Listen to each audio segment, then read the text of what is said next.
What is going on, YouTube? Welcome back to Fireside Rangers. I'm your host, Eric Wilson. Today, joined by my co-host, Anthony Rivardo and Colin Alcaves. Today, we have a little bit of news. Vince Bercogliano kind of hinted at the fact that a couple of players may or may not be on the trade block right now. The Rangers do seem pretty open to getting rid of either Capo Kakko and Jacob Trouba if the right deal comes across. And then you kind of hinted at maybe, just maybe, Ryan Lindgren could possibly move this summer as well. So we've got a little bit of trade speculation to cover here, talk about who we might see be moved and for what potentially. But before we get into that, make sure you guys like, subscribe, ring that bell so you don't miss notification. Be sure to leave your thoughts on today's topic down in the comment section below. And lastly, be sure to follow us on all of our social media platforms at Fireside Rangers. But before we really get into it, Anthony, how you doing? I'm doing great. Getting excited. Draft in a few days. Free agency shortly after that. The trade rumors are definitely swirling. Things are getting really interesting for the Rangers and really just interesting across the NHL. I know, obviously, the season wrapped up last night. Florida Panthers hoisted the trophy. There's going to be a big parade about 45 minutes from my house that I won't be attending because I'll be in California. I was invited to attend, but I'm not going to that anyway. I know that you went to Game 7, Eric. I'm sure that was a really fun time. But as we look ahead to this offseason, we got to figure out how the Rangers are going to get over the hump and be able to beat the Florida Panthers. And making a couple of these trades that we're going to discuss might be the way to do that. Game 7 was an incredible experience, a very expensive one. I was rooting for the Oilers, surrounded by a bunch of guys from Edmonton who flew down for the game. I will say, I know like the known consensus is that Canada goes crazy for hockey, but seeing it live in person, it was pretty incredible. That guy I sat next to, I've never seen a human being consume more alcohol in such a short period amount of time than him. So shout out that guy. But Colin, how are you doing, my friend? I'm good. I'm sad that hockey's over, but I'm excited to get into it. Obviously, a bunch of rumors swirling around now, trying to decipher through the mist what's real, what isn't. There's a lot of names being chucked around right now, especially for the Rangers here in the Troy's looking to make some serious moves. And some of these moves could involve players who we didn't think would be moved, guys like Lindgren, Kakko, and Trouba. So I'm excited to see what he does. They're saying that he's looking to be a big player this offseason after his bargain hunting 1-year deals last year. He's looking for something a little bit more serious. So I'm excited to see what he does. Yeah, I'm very excited. The Rangers need to make some major moves. Obviously, the team is too soft, and they don't know how to play defense. Speaking of defensemen, Jacob Trouba, the bane of my existence. If there's any player that I want to see be traded this summer, like if I had to rank number one, to me it's Jacob Trouba. I get it. He's the captain. I think he's a good leader. But as far as defense goes, he kind of forgot how to do it this last year. And I don't feel safe with him being a member of our defensive corps. So I don't care what it's for, whether it be a new defenseman to play, whether it be packaged somewhere else to move up in the draft, or even just for a couple prospects. I am really all in on trading away Jacob Trouba. His contract is way too much, $8 million a year for the next couple. I think he has another 3 seasons with us, Colin, right? I have it here as the next 2. It's 2024, 25, and then 25, 26, and then in 26, 27, he is an unrestricted free agent. Yeah, so too much money for too long, and he doesn't know how to play defense. I'm ready to say goodbye to the captain. I'm sorry, Jacob. You were pretty cool for a little while, but I'm personally ready to move on. That might be a controversial take that I'll receive hate for, but I don't know. I don't know how you guys feel about it. I'm ready to move on from Trouba as well. I'll let you go, Colin. I know that you have a lot to say on Jacob Trouba. I can't stand that dude. For a guy who's taking 9.1% of the cap space allowable, making $1.5 million less than Adam Fox, who's a consistent Norris candidate. I think it's absolutely asinine that he's making that kind of money, and then somehow found a way to get worse. We were talking at the beginning of the season about how he really needed to step up. He was never going to make anywhere close to that $8 million contract worth it. But he started off the season so hot. He was blocking a bunch of shots. He was phenomenal. And then he just took a complete nosedive. I don't know what happened. It's like he just doesn't know how to play hockey anymore. He's completely 180 from being like terrible to like good, not even good, serviceable, semi-good, to once again ass. And at the most important time of the season, nonetheless, was when he was playing his worst hockey. I just think it's absolutely incredible that he's making the amount that he is and playing at the level that he is. I think that he hasn't even really displayed that many captain-like qualities, especially in the loss. You saw guys like Trocheck consoling people, and you see guys like Trouba doing God knows what. Like, I don't know. He is a person who's driving me nuts. He's too busy with his damn commercials, and maybe you should focus more on figuring out how to play hockey again. Okay. I will say, I'm going to put this out there. I'm with you. I am also with you guys. Like, let's get rid of Trouba. But to his credit, I'm going to play a little bit of devil's advocate here. He was playing with a really bum ankle in the postseason. Now, I know that's like a double-edged sword. We can make the conversation. No, he was. It wasn't broken. I know what you're talking about, Eric. He did have a bad ankle, though. He was still recovering from the ankle injury, which he said affected his play. He said it's not an excuse, and it's not an excuse. And it's also not an excuse for Peter Laviolette to keep him in the lineup. He should have taken him out of the lineup. Absolutely should have put Zach Jones in. So that's a whole nother conversation of itself. But I will just say, like you mentioned, he played his worst hockey at the most important time. He also was the most injured at that time, coming off of that injury that he did miss some time during the regular season but he was still dealing with that during the postseason. So I think that's probably why he looked as ass as he did. But that doesn't change the fact that he's still ass and he needs to be gone this offseason. I'm saying, he also needs to be able to say, I'm hurt. Let me take a back seat and do what's best for the team. No, literally. Like, it infuriates me how during those, like, however many games it was that Trouba was not playing towards the end of the season, how does Trouba sit there and watch the Rangers have the best defensive run of the entire season and then just decide, yes, I'm not ready to return yet, but let me just come in here and screw this all up and completely tear down the Rangers defense? Like, I don't know. Like, I get it. He was hurt, but it didn't stop him from going to full 90-degree rotation head first into the boards to try to kill someone. Like, it doesn't seem like something a captain would do. And I don't know. I'm ready to trade him simply for the money. Even if he was like serviceable, as like you said, Colin, he's just still too expensive. Like, the contract alone is enough to get me to want to get rid of him. So the contract is ridiculous. Yeah. And first and foremost, that's ridiculous. And the one thing that I'll say is, in terms of a buyout, I read that Larry Brooks in New York Post said that they're not going to buy him out. They'll consider trading him, but they refuse to buy him out, I guess, because they don't want to spread the money down the line, or I don't know, whatever the reasoning is. But then in that same report, he said that the Rangers are hesitant to move on from him because he brings menace to the ice.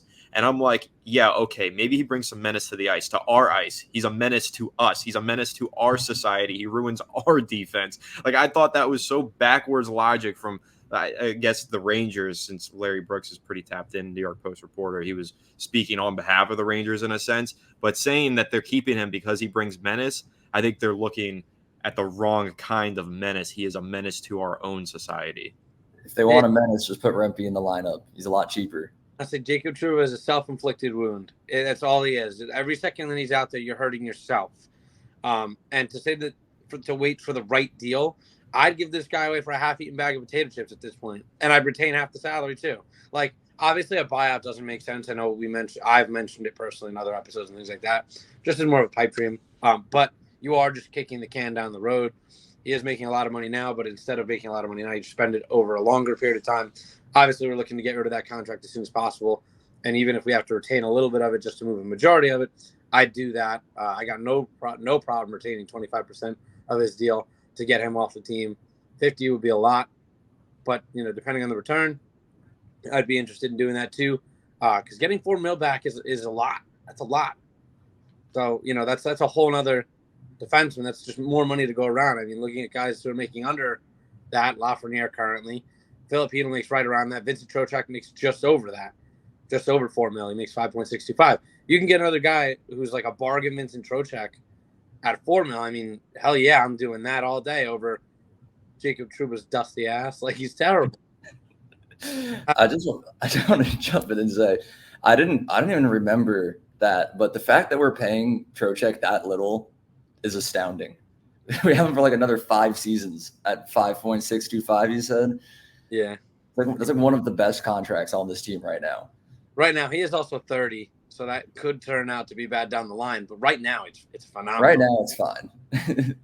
But, well, this has been a very successful 10 minutes of Jacob Trouba bashing. I would like to talk about a player that I would be kind of upset to see go, Capo Kakko. I know Tony, me, you, and Will talked about it a couple episodes ago. And I'm like, at least I was like a little torn on it, where I'm like, I love Kakko. I I would love to see him remain on the team. Sure, he'll never live up to that second overall potential, but at the end of the day, he works really well on the third line. He's a good defensive forward. He plays good with Will Cooley and whoever the third line center is at the time, because I'm assuming Heedle's going to get hurt again at some point, knock on wood. But I don't know. At the end of the day, if the Rangers do want to move up in the draft, you could package Kakko and some prospects to try to get a better pick from the first round, try to throw a dart there. But I could see Kakko being traded. I wouldn't necessarily be happy about it. Wouldn't say I'm too upset about it. Just I like Kakko, and I'd be sad to see him go. But yeah.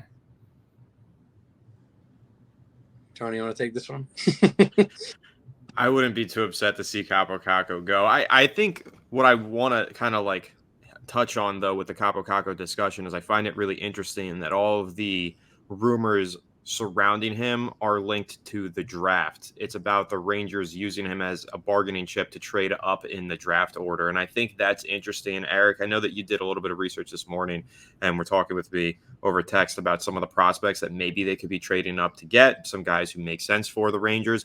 I don't know a whole ton about NHL draft prospects. I'm not sure if any of us really do, but with Capo Kakko being this bargaining chip for a trade up, I think is interesting because I would assume that with this team being so adamant about adding talent for this season and maximizing this cup window, that we would agree if you're going to trade Capo Kakko, it should be for somebody who makes an immediate impact. But the Rangers seem more interested in trading him for a younger player so that they can develop that player and eventually have him take over. But I don't think Capo Kakko, I mean, he is a younger player. So it's almost like, why don't you just continue developing him? That's the part of it that doesn't make a ton of sense to me, because I know, Eric, when we discussed it in that episode with Will, I wasn't for or against in any strong way trading Kakko. I think that I leaned more towards for it. I thought that this would be a good time to get out of, the Kakko development training and maximize the value that's still left over from him. I think now's the time to trade him if you're going to, but trading him for a move up the draft order and for a prospect, I don't know. I don't know if that makes a ton of sense considering the fact that he is still young and there is probably still something to develop there. I think that he's pretty much settled into becoming a very quality third line player. But maybe, just maybe, he continues to develop and becomes a top 6 player down the line. You won't know that if you trade him away and he does that for another team. Meanwhile, you're going to need to spend another, 3 years invested into a prospect that you used him to trade up for. So I don't know if you guys have a thought on that one in particular, the fact that all of the rumors surrounding Kakko seem to indicate he's going to be used to trade up for another prospect. Yeah, so the way that I look at it, at least, is like the Rangers have the 30th overall pick. So they know like you're going to get someone good who's going to probably make it to the NHL in a couple years, but it's not going to be someone who's going to make an immediate impact. So like I don't know how high up in the draft the Rangers would be looking to move up, but I mean normally like the top 3 draft picks make it into the league like either right away or within a year or two, and then after that you're kind of just throwing darts at a board right there and just hoping that you get a guy who sticks. So I think if the Rangers want to comfortably get like a good prospect who's going to be ready to play by the same time like Brennan Othmann or Gabe Perreault are, it's going to have to be pretty high. I know I've seen rumors that the Senators are willing to trade their number 7 overall pick, which, you're going to have to give a lot more than just Kakko to move that high up. But then at the same time, 7 is still kind of far back enough where it's going to take a little while to develop this kid. So I don't know, honestly, like you said, I know Celebrini's going to go first overall, and I know Dean Letourneau that we talked about a couple episodes ago. And other than that, I don't know much about these prospects. So hopefully the Rangers have good scouts. I don't know. As I say, I'm not too plugged into the draft just yet. I have not done the normal scouting that I usually do, so I'm definitely lacking there. But I kind of agree with what Tony's saying. If you're going to trade Kakko, who's only 23, I know a lot of people are already out on him, and he hasn't really shown a lot of promise yet. He's 2 seasons removed from a 40-point season. Obviously, a lot of injuries last year, but his defensive metrics and his possession metrics are very good. You can only say that for so long before people are like snails on the chalkboard. But how good have the Rangers really been at drafting and developing prospects in recent? Terrible. Gamble on the line. I'd rather go and get a guy who I agree with Tony, who can make an immediate impact. I know that there's a lot of talk. I know the Ducks have kicked tires, and he could potentially be a part going back in a potential Zegras trade on just two guys who maybe need a change of scenery. I've heard that very, very loosely. Obviously, there's a whole lot of moving parts in a lot of different teams, so I don't know what to believe. Like I said, it's just trying to read through the mist. But if we're going to move Kakko, I want it to be for someone who's going to provide an immediate impact. I don't want to do it for a guy who's going to help us down the line because the window's now. I said it today in our chat. We have to go for it. Have to go for it now. I've been so tired of my entire lifetime.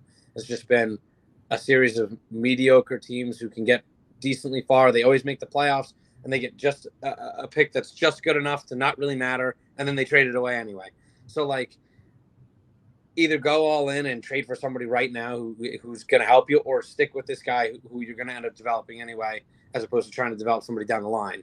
I'm not entirely sold that Capo Kakko's done, but I'm not also super high on him either. I don't think that he's going to ever live up to that second overall billing that he was given. But I do think that he could be a consistent NHLer. Again, he is only 23. And I don't know how old McKinnon was when he broke out, or Huberdeau. But you can look at some of these guys who are superstars who were taken with lottery picks who took a little bit of time. And I think that the underlying numbers definitely show a ton of promise. I think it's just a big confidence thing. And I think it's just opportunity. I know he did get a little bit of time with the first liners this year. And I'm not saying I want him back on that first line. I definitely want somebody a little bit more weathered, NHL tested, to help anchor that line because they needed some help this year. So, I mean, he probably wouldn't even get a look until the window's possibly closing anyway. So, like, what are you going to do? You're going to try and hit on another guy late because you're not going to be able to move that much farther up, as you said. And really, realistically, 1 through 12 are, like, usually locks to make the league. And anything after that is, like, pretty good chance in that first round, but nothing's guaranteed. And so how far up are you really realistically going to be able to move up using Kakko and whatever else you're willing to trade to take a gamble on somebody who then might not make it? I don't know. I like Kakko for what he is right now. Obviously, I want him to be way more, but I'd rather keep him and hope that he does eventually figure it out. He's shown a little bit of promise last season or 2 seasons ago. Like I said, injured a lot last season. But I think what we need is a good defensive third line guy right now, and I think he does just that.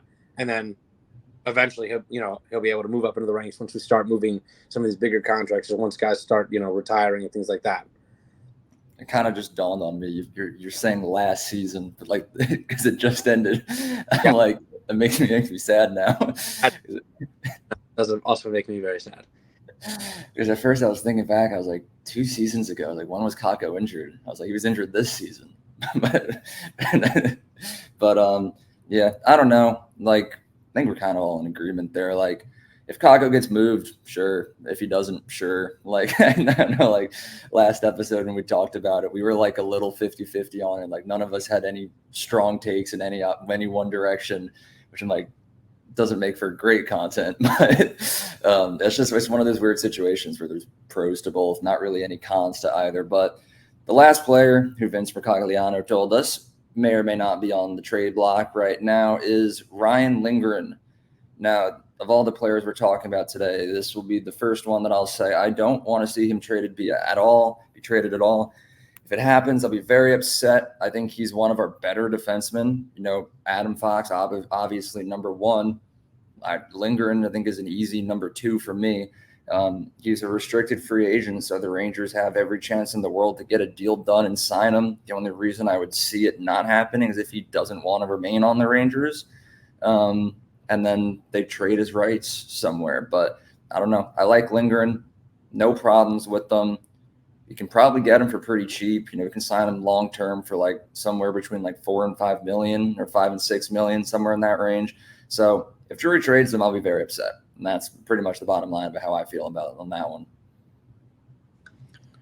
I don't know if I'd be really upset, but I would be upset. Honestly, that one's going to come down to me, or for me, to what the Rangers get in return. Like, I got to see what he's being packaged in to trade for. That's really going to be important, and who they sign in free agency as well, because I know that they've been linked to a few big name stars, a few defensemen as well in free agency that they're keeping on their radar. So I would need to see what the return is for Lindgren. I don't know if you guys have any idea what you could see them getting back, or maybe they're packaging Lindgren and more to trade for some sort of star. Maybe that's what it is. I don't know, but I would be upset to see him go. But again, it's just going to depend on who they get in return, because if they do end up getting someone that we feel raises the ability to win the cup, then, I guess we can get behind it. But that's kind of one of those wait and see ones for me. So I've kind of had like all three different degrees here with the three different players we mentioned. I'm like, get rid of Trouba. I'm like indifferent about Kakko. And I'm kind of like, I don't want to see Lindgren go, but I do have to wait and see what the package might look like.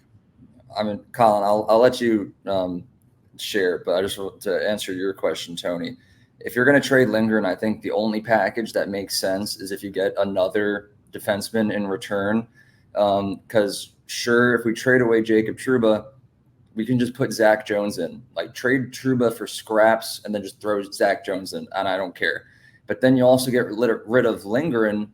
You don't really have any like fully ready guys in your system anymore to just throw in there. You're going to have to either sign one or have a defenseman come back through the trade. And, this morning I was doing research on the free agency market, what defensemen are available. And to be honest, most of the defensemen out there are like Chris Tanev, Brandon Montour, Brett Pesce, like all older guys. So I would rather just like extend Lindgren. Lindgren's young, probably hasn't even reached his prime yet. So I don't know. That's just how I feel. But Colin, sorry, I'm stealing all the time here. No worries. For me, I agree. It would definitely depend on the return and what he's going for. I don't just want to give him away for nothing. It also depends on what he wants. I don't know that I'm willing to give him that much of a raise. I know he's playing first line minutes, but I don't know. I feel like he's hurt a lot. I feel like it's a big talking point with a lot of fans. Obviously, people like him just because of that edge that he plays with. But he also leaves himself in a lot of vulnerable positions a lot. And he's constantly getting cold-cocked because he's just not, he doesn't have his head up. It's a little concerning. A guy who plays with that kind of fire and rage, and he's willing to lay the big hits, but also doesn't mind apparently getting knocked out sometimes. He leaves himself in these vulnerable positions that could lead to long-term injuries. And I don't want to sign this guy up for a long-term deal only to have him be this injury-riddled guy. It reminds me a lot of, right now, this contract could very well turn into something like the Mark Stahl or Dan Girardi contracts down the line, where they were both, I know Eric, you hate that name, but they were both really, really good. Then one injury for both of them, and then they both were never the same after that. Were they still serviceable NHL defensemen? Very, very much so, yes. But down the line, those contracts started to look really bad, so much so that we bought out Girardi. I'm pretty sure we traded Stahl. We might have bought him out too, or maybe we just waited it out. But both those guys ended up traded him. Yeah, it was we had to move away from the contracts because they ended up aging so poorly. And I know they were also getting up there in age, but a lot of it was because they were also very injury prone after a certain period of time. So I am more indifferent on this one than I am keep. I like Lindgren, but are these injuries going to start to pile up down the line? How much money does he want? How much term does he want? I don't want to lock this guy up forever, only for him to play in short stints. But I'm also looking at his numbers here, and he's pretty good. The only thing I wish he was a little bit bigger. He's 6 foot, 191, so he's not small by any means. But I'd like to have He could be a little taller, 6'3", 6'4", because Fox is small. As a pair, they're a small pair. So to have them on your first line, shutting down, I don't really want them going out there locking down the best line of the other team, just because they both are a little bit small. But I mean, his plus minus is phenomenal. Obviously, he's never been known for putting up the points. That's always been Fox's department. But his plus minus is plus 20, plus 18, plus 29, plus 22. In the playoffs, he was only plus 8, plus 3, and plus 0 in these last 3 seasons. But I mean, those are pretty positive numbers. Obviously, it definitely helps playing with a guy like Adam Fox, who can make a lot of stuff happen. But like I said, he makes $3 million right now. How much of a raise is he going to want? I don't think I'm willing to give him anything more than 4.5 would be the max I would go. I would say 5 would be my max, but I don't know. You do make a lot of very good points, especially about the injury aspect of it. He does get hurt quite often, and like God forbid we sign him for 8 years and then he like breaks both of his legs. Like that would not look good for our salary cap situation. So I think I'm personally still in the boat where I would rather keep him than see him go. But kind of like what you said, Tony, if the right deal comes across jury's table, I think I might be open to it. If we get another solid defenseman in return, like a good defensive defenseman, I'd be very happy about it. And I will say, I kind of bashed on the free agent defensemen that were out there before, but I did just remember Chris Tanev had he was like a plus 22 this season, and his career is like over plus 100. I like those numbers. So maybe there are a couple good options out there, but I don't know. I'm in my final statement: trade Trouba immediately. I don't care what you do with Kakko. Don't trade Lindgren. That's my final analysis. But do you guys have any final thoughts, or are we good to wrap up?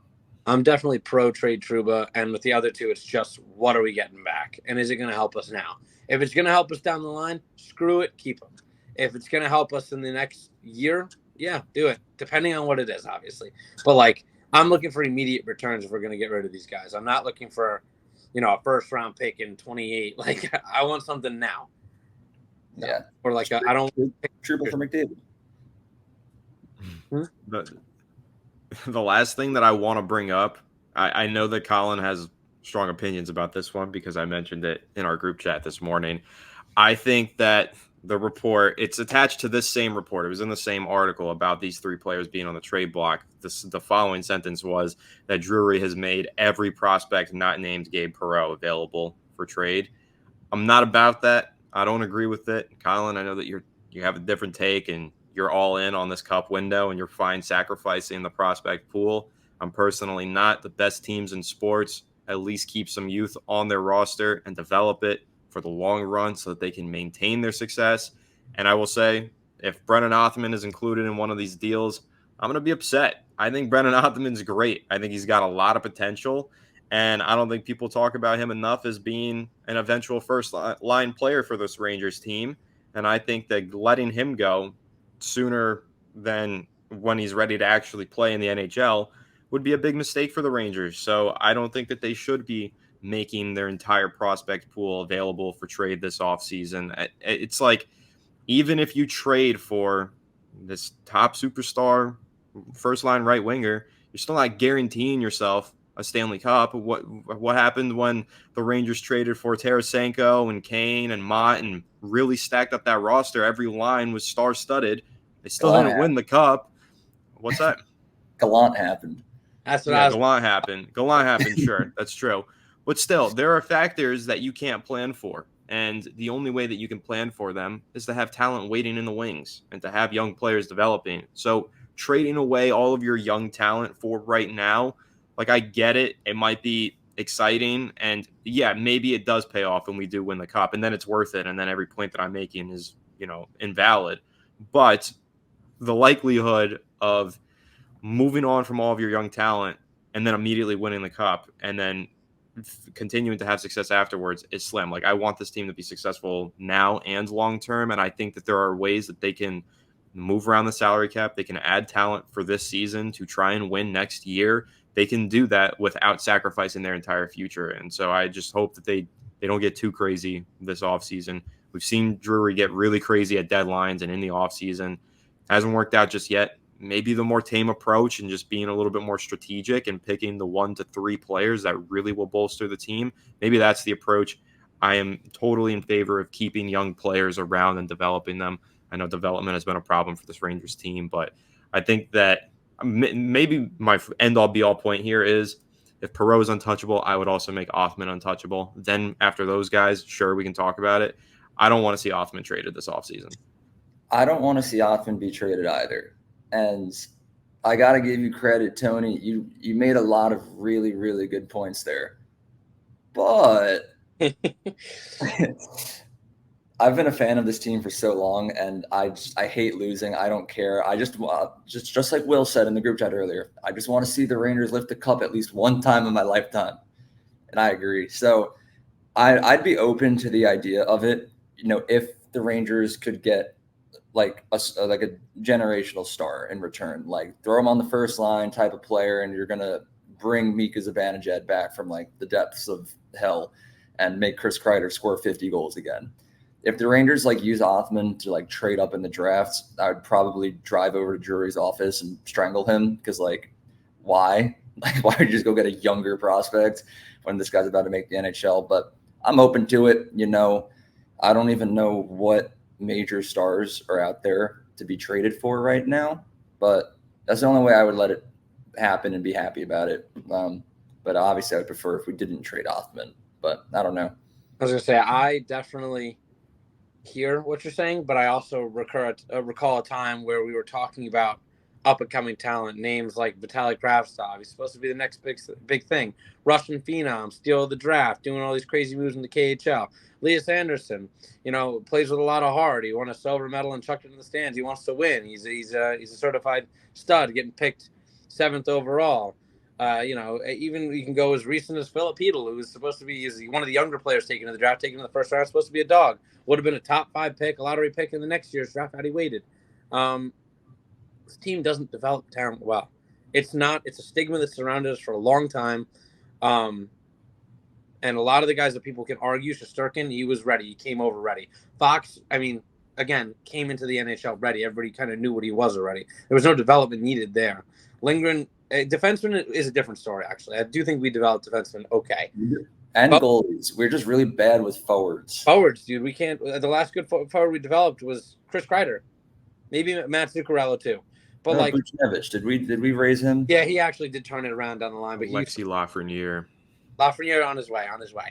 Lafreniere did it on his own. I'm fully confident that that's just raw talent that we're watching break out. That has nothing to do with what the Rangers organization did. It took a 1 overall to finally break the stigma, man. Like I just don't trust that we are able to do it. So if you can trade these guys and get somebody who's on term who can help now, I'm not saying I want these guys to go. I'm super excited about Othman and Perreault. I love them both. I'm even excited about like Sikora and other guys like that. But I'm so sick and tired of banking on the future only for it to bite me in the ass. Nonstop. I've waited for the talent to come. We got all these guys in the wings. We sent the whole team to China, got a bunch of picks. Kakko, 2nd overall, hasn't done it yet. Lafreniere, 1st overall, finally starting to do it, but it took a little bit. Carl Hendrickson, 2nd round pick, I don't even know where he is anymore. Elias Anderson, back a couple of weeks ago, he said he's leaving the organization to go to Sweden. Dope. Carl Hendrickson, Elias Anderson, back in wherever. He plays in LA. Yeah, it's just so many names that I've been tried to hype myself up for, and I've constantly watched them all just return to their respective countries and never suit up for the Rangers. And it's like, what are we doing? How much longer are we going to do this before we plead insanity? Because literally the definition of insanity is doing the same thing over and over and expecting a different result. And that's quite literally what we've done. Maybe it's time to shake it up. I know we traded picks for superstars. Maybe we start trading actual guys who have some hype for superstars before they become Kakko with no value. What really are we going to get for Kakko if we're able to trade him? That's why I'm more on the keep him, because I don't think you're ever going to recoup the value, and there's still potential. But Othman and Perreault, I obviously, like I said, I like them both. But depending on the return, they both have a ton of hype surrounding me right now, and they could never play a game in the NHL. There's just no way of knowing. They could also be superstars. That's the gamble you have to take to win a cup. And I'm at the point where I'm willing to mortgage the house to see the Rangers lift a cup. I waited so damn long. We've come so close. I thought this was a year. Everybody I was talking to, this is it, only for us to get the door slammed on our face.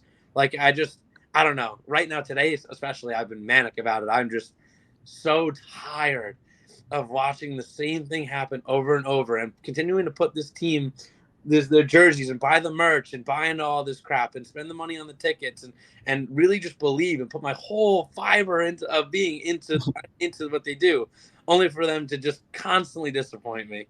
I think that they need to, and Drury knows it, they need to win in this window, or it's going to be bedlam in New York. Yeah, You both make good points.